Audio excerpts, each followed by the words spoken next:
Ladies and gentlemen, good day and welcome to the Lloyds Metals and Energy Limited Q4 FY24 earnings conference call hosted by Equirus Securities. As a reminder, all participant lines will be in the listen-only mode, and there will be an opportunity for you to ask questions after the presentation concludes.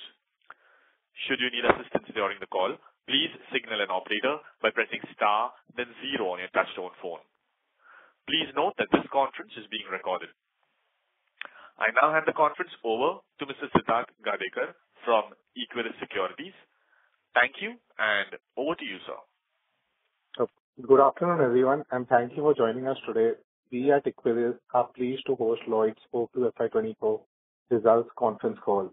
We have with us today Mr. Rajesh Gupta, Managing Director, Mr. Riyaz Shaikh, the CFO. Now I would like to invite Mr. Rajesh Gupta to initiate the proceedings for the result call. Thank you. Good evening, everyone, and good evening, Siddharth, and congratulations to you. Thank you for joining us all for our FY24 results conference call. I trust this message finds you well. I hope each one of you has had the opportunity to thoroughly review the detailed earnings release we had shared on the exchange and on our official website. The results today that we are presenting today mark a significant milestone in our company's journey. We have achieved a top line of 6,000 crore rupees mark in revenue for this year. This achievement underscores the robust performance and growth we have experienced across all segments, namely sponge, iron ore, and power. FY24 has been pivotal for us, with such milestones as surpassing 1,000 crores in profit after tax, achieving dispatches of 10 billion tons. Looking ahead, our roadmap to 55 million tons is going to be one of its kind in the Indian iron space. We shall be a single location mine operating at this scale. In terms of operation, sponge segment has recorded its best yearly production as a result of the new Concall plant, whereas the iron ore segment continues strong performance and also produced 10 million tons, also a record. Additionally, our power segment has witnessed a satisfactory traction. In FY24, we set forth a comprehensive roadmap that charts our course for the future. Our direction is crystal clear and our execution team is fully dedicated to realizing our goals. We have set specific timelines looking at various issues and are diligently working towards them. Just to reiterate, let me again give a brief snapshot to provide you with a glimpse of our plans. We are moving towards forward integration in our operation to become a value-added steel maker with a 4.2 million ton steel capacity total. This includes a good mix of 3 million ton flat products and 1.2 million ton of long product. Expanding our iron ore production is central to our plans, with beneficiation playing a crucial role. Furthermore, addressing logistics in steel making is vital, and we plan to do so through two slurry pipelines to both our plants from the mine. This not only reduces freight costs but also aligns with our commitment to environmental stability. We believe that establishing such capacity without resorting to debt will be a very big differentiating factor for us. I will now hand over to Mr. Riyaz Shaikh, our CFO, who will provide more details on our headline numbers and elaborate on our capital expenditure also. Over to you, Riyaz. Thank you, Rajesh. Good evening, esteemed participants. Firstly, I thank all for taking the time to attend the company's earnings Q4 and FY24 Concall, and also thank the Equirus team for hosting the Concall. So to begin with today, I am delighted to share with you our operational performance for Q4 FY24. I will then provide an overview of our full year FY24 results and updates on our capital expenditure and dividend declaration. Starting with Q4 FY24, our revenue witnessed an impressive growth of 74% year-on-year, primarily driven by higher volumes in our sponge and iron ore segments. Our EBITDA also mirrored this robust performance, increasing by 153% year-on-year in quarter 4 FY24, with both iron ore and sponge segments contributing significantly. Moving on to the full year FY24 results, we continue to experience strong growth with revenue soaring by 90% year-on-year, predominantly led by increased volumes in our iron ore segment. Similarly, our EBITDA for FY24 witnessed a substantial growth of 101% year-on-year, once again with the iron ore and sponge segments playing pivotal roles. Now, on the operational front, our iron ore production stood at a commendable 10 million tons, while our DRI segment saw production of 260,000 tons. Additionally, our power division achieved sales of 188 million units during the year. On a per ton basis, our EBITDA for iron ore stood at INR 2,375 and for quarter 4 and INR 1,710 for the full year. Now, regarding our capital expenditure, in FY24 we invested INR around 1,700 crores. We are pleased to inform you that we have been efficiently executing our capex plan. The 85-kilometer slurry pipeline project is already 50% complete, and our DRI and pellet projects are progressing at a breathtaking speed. We anticipate both projects to be completed by FY25. Moving on to our balance sheet, I am proud to announce that our company remains gross debt-free, and we envision it to remain so even after executing a capex of INR 33,000 crores. Delving deeper into our returns, you will find that our ROCE remains north of 50%. However, if we adjust the CWIP numbers, our ROCE exceeds 100%. This indicates that our capex projects are strategically placed to be ROIC accretive. We have declared a dividend this year of 100%, that is on the 1 rupee per share, that is it's 100%. Looking ahead, we are optimistic that our company will achieve major milestones in the coming years. Now I'll open the floor for any questions you may have. Thank you. Thank you very much. We will now begin the question and answer session. Anyone who wishes to ask a question may press star and 1 on their touchtone telephone. If you wish to remove yourself from the question queue, you may press star and 2. Participants are requested to use handsets while asking questions. Ladies and gentlemen, we will wait for a moment while the question queue assembles. To ask questions, please press star and 1.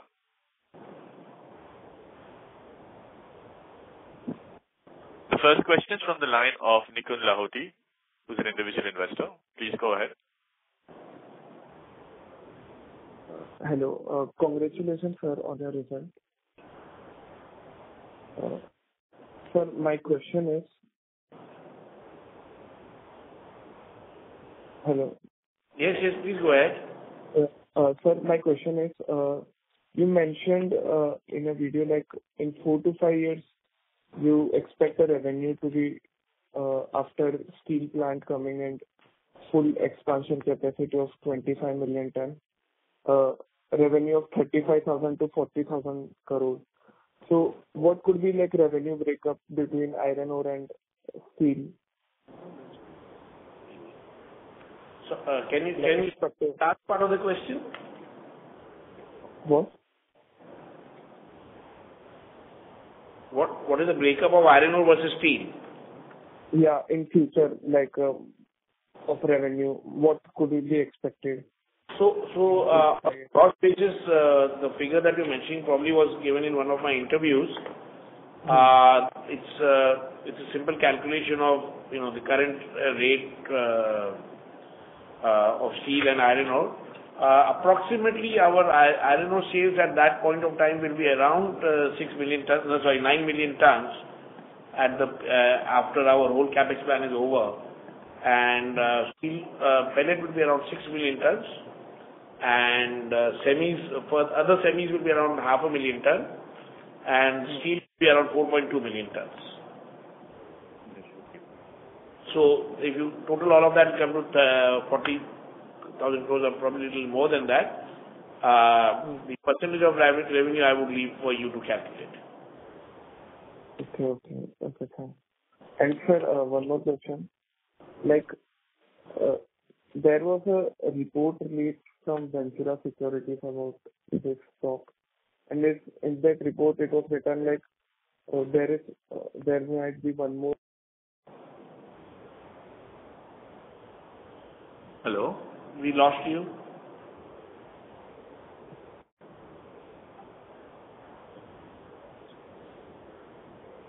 Hello? We seem to have lost the line from Mr. Kotia. We move to the next question. The next question is from the line of Nishant Bagrecha from InCred Equities. Please go ahead. Yeah, hello. I'm audible? Yeah. Yes. Yeah. Thank you for the opportunity and many congratulations on the robust numbers, sir. So, I have a couple of questions. So, firstly, when do we expect to receive all the clearance to expand our mine to around 55 million tons? That is my first question. We expect this to, in various phases, there are approvals such as the IBM plan approval and ultimately the EC. We expect all that to happen by the year end 2024-25. Okay. And, sir, secondly, so just wanted to check on the volume outlook. So how should we look at the volumes in FY25, assuming we receive EC by the end of calendar year 24? And so can we see 15 to 16 million tons volumes in FY25 and then 25 million tons in 26? We are, as Mr. Gupta just mentioned, we are expecting the clearance by the year end, that is mostly in the last quarter of the year end. So we are as projecting of around 12 to 13 million tons in this year. 10 million is for sure, and if the approvals are in place, which we are expecting, so pro rata accordingly, we should be getting around 3 to 4 million additional.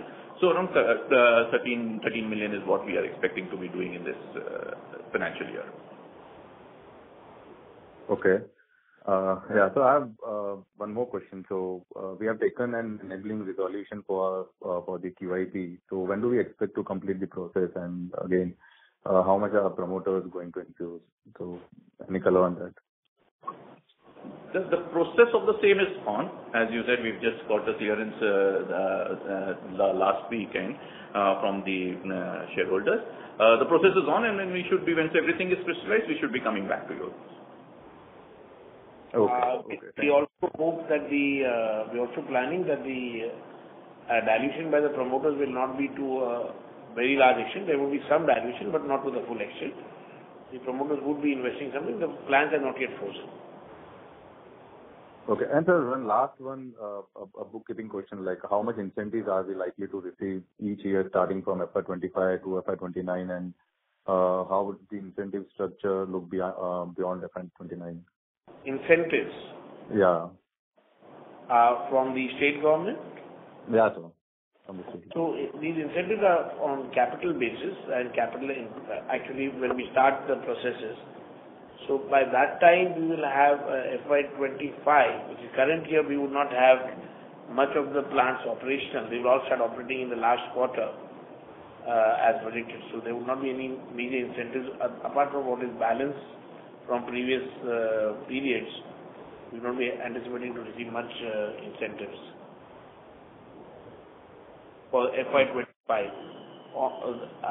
Post that, the figures are going to be approximately based on again the turnover, etc., and various rules. The cap that we have got is 150% of the capex for one of the plants and 110 for the other plant. And at the end of the period, say 2030-31, it will be 2,500 crores approximate. So it's going to be a phased manner of incentives. Okay. Thank you, sir. Yeah, sure. Thank you. That was all for my question. Thank you. Before we take the next question, a reminder to participants that you may press star and 1 to join the question queue. The next question is from the line of Parthiv Shah from Concall. Please go ahead. Thank you, sir, for taking my question, and congratulations for a robust set of numbers. Sir, I just had a query on one of your slides, slide number 19, where you mentioned the year-wise iron ore output, and it mentions that first full year post all approvals, year 1, 25 million tons, mine DSO, and then subsequently year 2, year 3, year 4 onwards, you have the BHQ element. So, sir, just want to understand, when we talk of a crystal mining capacity of 55 million tons, is that like, total sellable iron ore output, or out of that, in the BHQ share, not all will be sellable? At the peak, our iron ore mining would be 55 million tons, with 10 million tons of DSO and 45 million tons of BHQ. The BHQ would be beneficiated down to 15 million tons. So 10 plus 15, 25 million tons would be the usable or sellable ore that we have at the end of the period. This would be, the beneficiation will be done through 3 plants, which would be done, the processes are on right now to put up these plants. The investments and the planning and the testing, etc. has started, and the pilot plant is on. So that the first beneficiation plant we hope to have in 27, 28. Okay. And sir, in terms of ramping up the ore capacity, so you mentioned in FY25, probably you're looking at 12 to 13 million tons, right? So then FY26, 27, 28, any such roadmap you can give that, till the BHQ thing is up and running and proven, how much you going to ramp up? 25 million tons EC is approved and received. We would be producing 25 million tons of usable ore on that time. Based on depending on the beneficiation, that the usable ore would have a mix of direct sales ore as well as beneficiated ore, which I just explained, which is there in the slide that you're talking about. Okay. And so, regarding the current fines, so I'm assuming you are selling the current fines in the market right now, or maybe you are providing it to some pellet players till your pellet plant comes? So we are selling all of our fines to pellet or sinter plant users. That includes pellet plant. I mean, that's what fines are used. So we don't have our own pellet plant as of now. That will happen next year, where we'll use some of the pellets. Does that answer your question, or did I miss some nuance of the question? Yeah, so just trying to understand. You had some trading agreement with some pellet producer.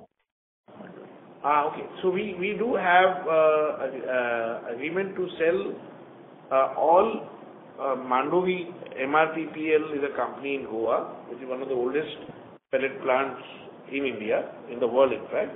And all iron ore is being sold, being purchased from him by us, from us rather. So all his ore are consumed from our mine. That gives him stability of ore. All the exports and some quantities are being purchased by us back. This is giving us 2, 3 advantages. One is it ties up a little small chunk of our iron ore sales. Number 2, it also gives us experience to do pellet seed marketing. We have established a brand called El Pel, and we hope to be selling that high-end pellets used for gas-based DRI, which is called DR pellets, to the MENA market particularly over this year. So just for my simplistic understanding, your quality of pellets, how close will it be to Vale pellets? Vale pellets, there are 2 stages to this answer. Right now we are not beneficiating our ore. We are, just grinding it and using it. We have very small quantity of 66% Fe material, which we are using to make these pellets in MRPPL, around 1.5 million tons. What maximum we can sell, whatever we require for export, we are giving that to him. That's number 1. Once and so the pellets are, the quality that MRPPL is making is nearly equal to that of Vale. I would say in a range from 0 to 100, it would be in the range of 85 to 90 is how near we are to Vale. When we go to our own pellet plant, same situation will arise till our beneficiation plant starts. Once the beneficiation plant starts, our ore will get upgraded to around 66-67%. And at that point of time, our pellets that we make in that plant, in our own plant or in any other plant, in our plant or in MRPPL would be equal to Vale quality. Yeah, sorry. Yes, sir. Obtain a similar kind of premium. Vale, like you know, uses 100% beneficiated ore only. Okay. Yeah. So we are able to achieve that quality without beneficiating, which is a rarity in itself in today's iron ore scenario. Valid point. Now, sir, you are also mentioning in your PPT. Go ahead. Yes, sir. Sorry. You mentioned in your PPT that along with iron ore, you also have coal. Now, am I assuming correct? You don't have any coal mine right now, right? So your coal sourcing will come from where, and how will you manage the cost of coal? So coal we are buying for our DRI plant either through auction route from WCL or importing it. And later on we start our blast furnaces, the coking coal will be imported. Okay. You have any plans to bid for any coal mines in the country? We haven't bid for any coal mine at the moment. Okay. And so just lastly, regarding your value-added steel and, talks of the 4.2 million tons per annum steel plant, flats and long involved, just to understand, you will have better grip on your numbers because of your current backward integration nature, the type of quality of the ore that you have, and your future plans and everything. So, if currently, say, Tata Steel domestic, EBITDA by ton is like the benchmark in terms of they can deliver in a good cycle, even a 20,000 rupees EBITDA by ton. What are you expecting? What sort of EBITDA by ton in a good cycle your plant will be able to deliver? So we would, you very correctly mentioned about our cost control, especially without our any premium. So our mines will fetch no premiums till 2057, which is a big differentiator from every other steel maker in the country today except one. Apart from that, we are not going to have, so we have one or two players will only be left with no premium mines in 2031, 32. That will further add to our competitiveness compared to every other steel maker. Our iron ore is well stabilized. We have done good surveys and good resource calculations and exploration, and we are confident that the qualities are what I just mentioned, especially after beneficiation. For the 4.2 million tons, around approximately 15 million tons of pipeline route will be used. So though the plants are not at the pit head, for all practical purposes, the cost of transportation of iron ore is as good as that because of the pipeline route, and of course it also makes it greener. Again, with the beneficiated ore, our iron ore will be very high quality, lesser coke, also greener. Apart from this is our IPS route. Maharashtra is one state which gives a very robust investment incentive. Our average incentive between the two plants is around 125%, which is the cap over 12 years. So approximately, like I mentioned earlier, 2,000 to 2,500 crore is flowing back to us once that peak flow happens. So with all of this, we believe that on the cost front, we should be amongst the most competitive players, not only in India but in the world. Of course, only time can tell, but we are very confident of our numbers. Regarding EBITDA, steel is a cyclical business. Yeah. Between March and April, the prices have gone up by 2,500 to 3,000 rupees. Why? Difficult to answer. So it's a cyclical business. I cannot answer about what will be the EBITDA numbers per se. But of course, with us, EBITDA and profit after tax will remain, profit before tax will be the same number. But we believe that because of all this, the EBITDA numbers will always be stronger than every other steel company in India. Okay. That's good. One more point regarding the choking of the current infrastructure. As I understand, with only 10 million tons of iron ore mining, all the connecting roads and whatever rail infrastructure you can use are highly choked up. So now we are talking of ramping up our ore mining.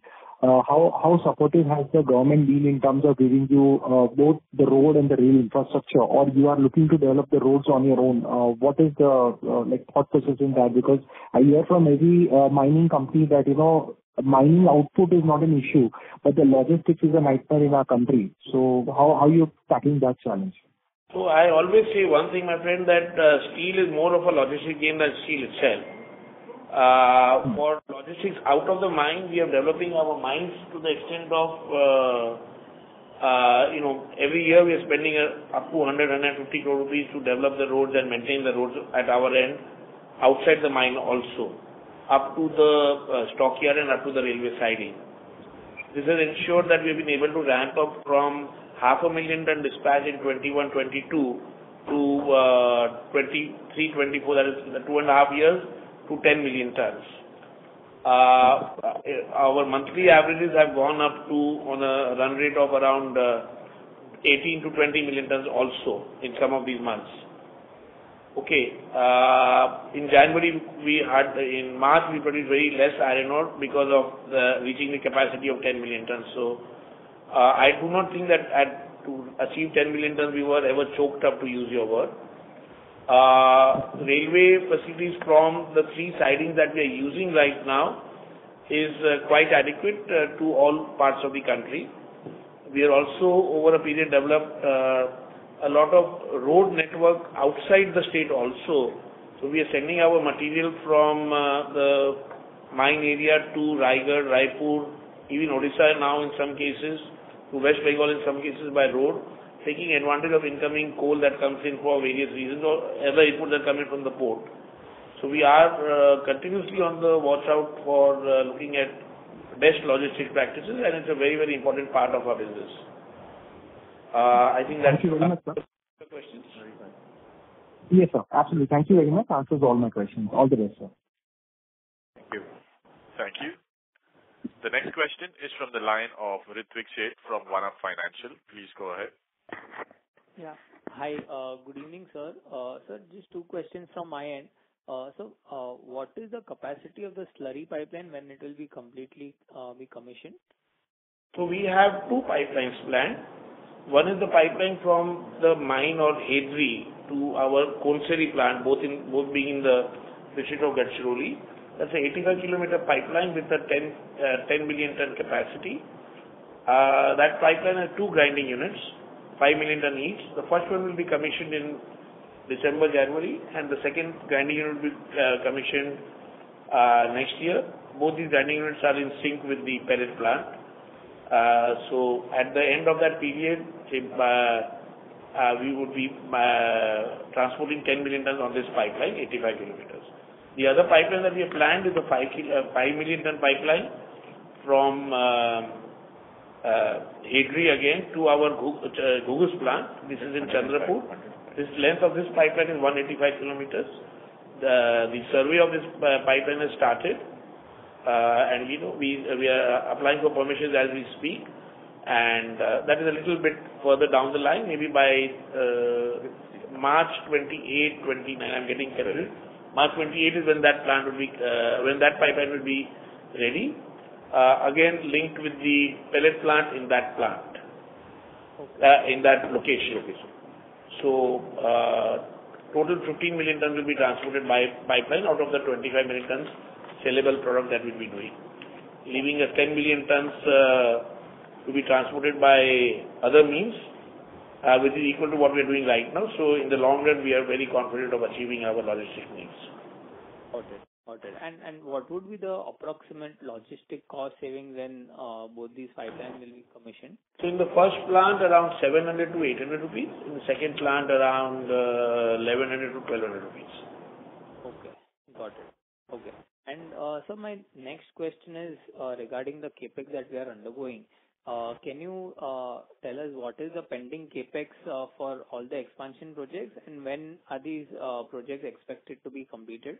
It's a very long, drawn-out question, long drawn-out answer, because the CapEx plan is very, very extensive. Let me go location-wise. The total CapEx plan that we have is around 33,000 crore rupees. The first location that I'll talk about is Chandrapur, which is our first plant. There we are, in the first phase, we are doing 2 DRI units, 2 into 500 DRI units, and a 2 into 30 megawatts power plant. The power plant is mostly from waste product. This should be ready by March 25. In the same location, 1.5 years down the line, we will go in for a steel plant. A steel plant will envisage 1 blast furnace, 2 arc furnaces, casters, ladle furnaces, and 2 rolling mills to produce 1.2 million tons of wire rod product. The total plant expansion in this is around 6,300 crore rupees in both these phases put together. The third phase into this plant, which is the pellet plant that we just talked about earlier with the pipeline. That pellet plant is 4 million tons. That 4 million tons would be utilized 2 million tons for the steel plant in this location and 2 million to sell to other steel plants next door to us.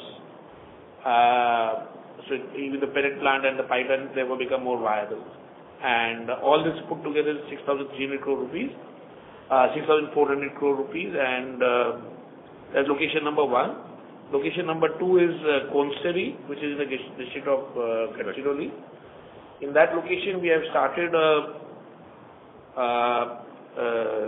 DRI unit, 2 into 100, 2 into 95 ton DRI unit, in a period of around 13 months after we got the EC clearance for that. Subsequently, now we are constructing the first pellet plant. The long-term plan of this is 2 into 4 million ton pellet plant, a blast furnace BOF based flat product mill, and downstream for making hot rolled galvanized coils and cold rolled galvanized coils. The 2 pellet plants, out of the 2 pellet plants, we already have 1 pellet plant under construction along with the pipeline. That should be ready again by March 25, what I mentioned earlier, similar to the DRI unit. And the second pellet plant will be ready 1 year after that, by June 26. And the steel plant targeted by September 28 to March 29. That's the total investment in this location, along with the slurry pipeline that I earlier mentioned, is around 21,000 crore rupees. The permission for this steel plant is yet to be applied. All of the permissions are with us. The third location is our mine. Sorry, and just to interrupt, the blast furnace flat product is the 3 million ton. Yeah. Okay. The third location is the mine, where we right now are mining 10 million tons. We will upgrade that to 55 million tons, like I mentioned earlier, at an investment cost of around 800 crore rupees. This investment includes basically the basic infrastructure and, like I said, roads, etc., everything. Apart from that, we have a plant next to this, which is already being constructed as we speak for the grinding unit of the pipeline. But apart from those grinding units of the pipeline, we will be putting up 3 beneficiation plants with a throughput of 15 million tons each and an output of 5 million tons each. That is around a 5,000 crore rupees investment. So total investment with put together is around 33,000 crore rupees. Okay. So thank you for your answer. All the questions are answered. And against that, what Mr. Riyaz said, we have spent 1,650 crore rupees in the last 1,700 crores in the last 2 years. And right now, the plant, the expansion plans are very, very on in full swing, and yeah. Okay, sir. Sir, this is very helpful. Thank you and all the best, sir. Thank you, sir.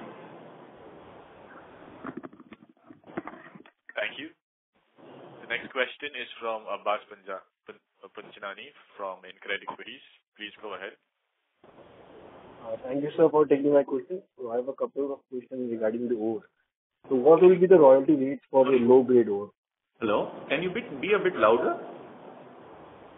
Okay, just hold on. Yeah. Is it better, sir? Yes, yes. So I have a couple of questions regarding the ore. So what will be the royalty rates for low-grade ore? Royalty for low grade. So when we're talking about low-grade ore, we're talking about the BHQ? Yes. Okay. Currently, the BHQ, the Indian IBM rules give iron ore grade up to 45%. This is 35%. So if I pro rata from 45 to 35, the royalty will be around 45 rupees a ton for that ore. Okay, so what will be the approximately cost for mining? The mining cost, including this royalty, the mining cost itself and the beneficiation cost would be in the same range that we have right now, which is around 2,500 rupees. Okay. Thank you. That's it from my side. Thank you. The next question is from the line of Amin Kumar, who's an individual investor. Please go ahead. Hello. Yes. Yeah. Please go ahead. You are able to. Very nice to see the presentation from you, sir. Having said that particular thing, I think I see a lot of dynamism in the organization. For example, in the last PPT, we saw only one pipeline of 89 kilometers. Now we see another pipeline that is coming up on that. That pipeline is under construction. Okay. In the quarter on quarter. Yeah, quarter on quarter. Thank you. Yes, sir. We are very live to the occasion. So that's very good, sir. So there is a lot of dynamism that is coming on that one, and education is going on very well. So the first question related to is that what would be the savings with current DRA plant operations wise by when this pipeline is complete? So like I said, we'll be saving around 1,300 rupees a ton. We use 1.8 metric ton per ton of metric ton of iron ore. 1.8 into 1,100 is 3,500 rupees. Okay. It's approximately 10% is what we are going to get more efficient with respect to... Yeah, logistics is always a very, very big cost in our business. Correct, sir. Okay. The second question is that when we recently completed one DRA plant, I think few quarters back, are we getting any incentive from the Maharashtra government on that one, or there is no incentive for that? Incentives are due. We are not yet claiming it for some strategic reasons. The incentives are due, but we are not claiming it. Okay. So that is also covered under that one. Now, are we going to get incentives for this slurry pipe, or we are not going to get incentives for this slurry pipe investment? Yes. All our capital we are going to get incentives. applicable for incentives. We are going to get that one. The second one question, sir. Previously, you were talking about power plant expansion. If you really look at your previous presentation, spoke about expanding the power generation to only 90 megawatt more or something like that. So our total, I'm sorry, my spiel on investment, I missed out on power. My apologies. All the plants, the power plants will be captive. In the first location, it will be around 150 megawatt, and the other location will be around 300 megawatt. Hedri will not be captive; that will be buying power from outside. Okay, but sir, is it right to go for the? It is going to be coal-based power generation, right, sir? Sorry. It would be coal-based power generation, right? Yeah, I was just coming to that. Out of 450 megawatt, around 300 megawatts we envisage to be waste heat recovery or waste coal recovery, waste products recovery basically, and around 150 megawatt would be coal-based, direct coal-based thermal power. Sir, is there any thought about using the solar power for generating and using locally? Just like Godavari Power had done that particular thing substantially in the recent past, and they saved a lot of money on that. The plans are not yet frozen. We are looking at investing in, through the captive route that are available in the market. We are looking at investing for solar power in that route. The plans are not yet frozen. We are looking at it very actively. Thank you, sir. I think that would be important because otherwise you establish whole plant and after that again you will have to go green.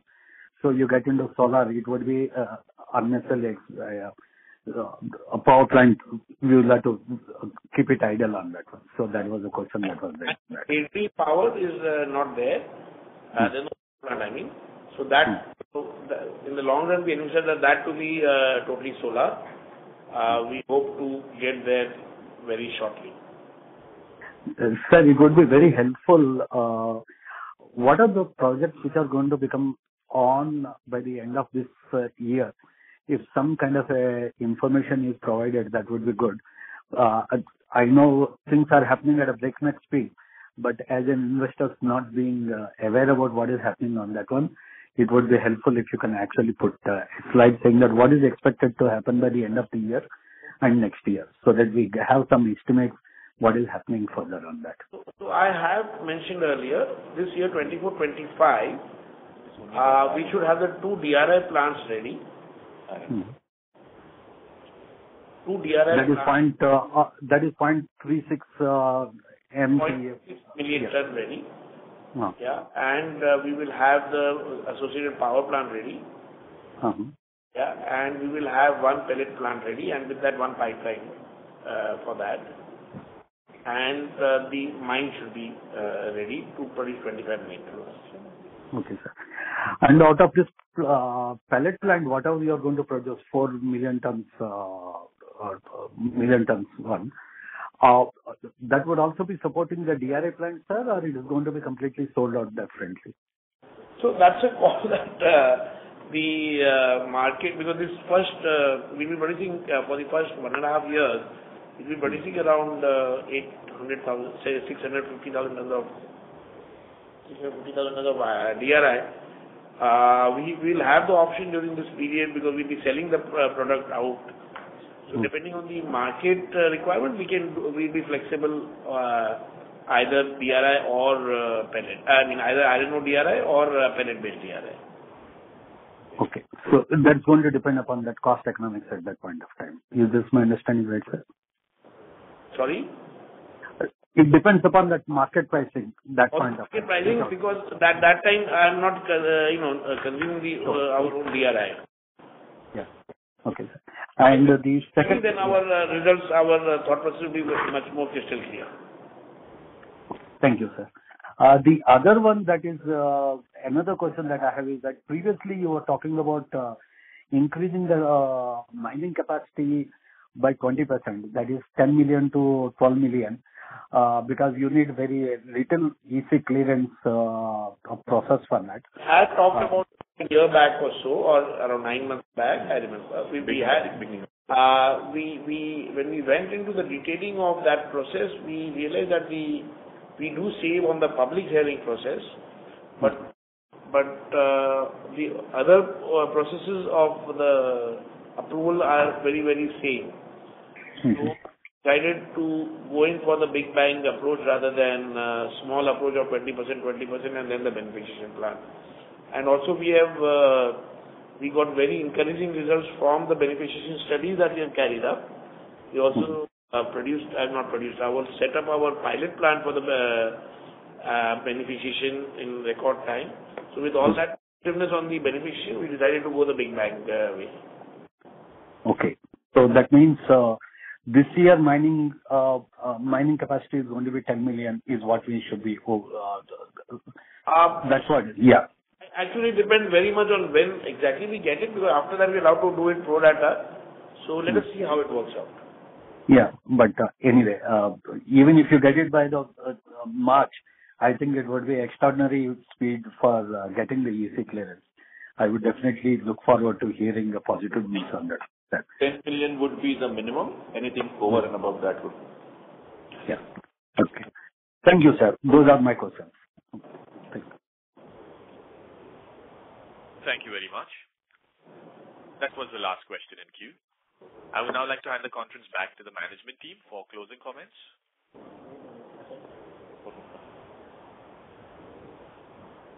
So thank you everybody for all the very interesting questions, and we hope we've been able to be lucid in the answers, and our investment relations desk will always be open for any further questions. Thank you. Thank you, ma'am. Thank you very much. On behalf of Equirus Securities, that concludes the conference. Thank you for joining us, ladies and gentlemen. You may now disconnect your lines.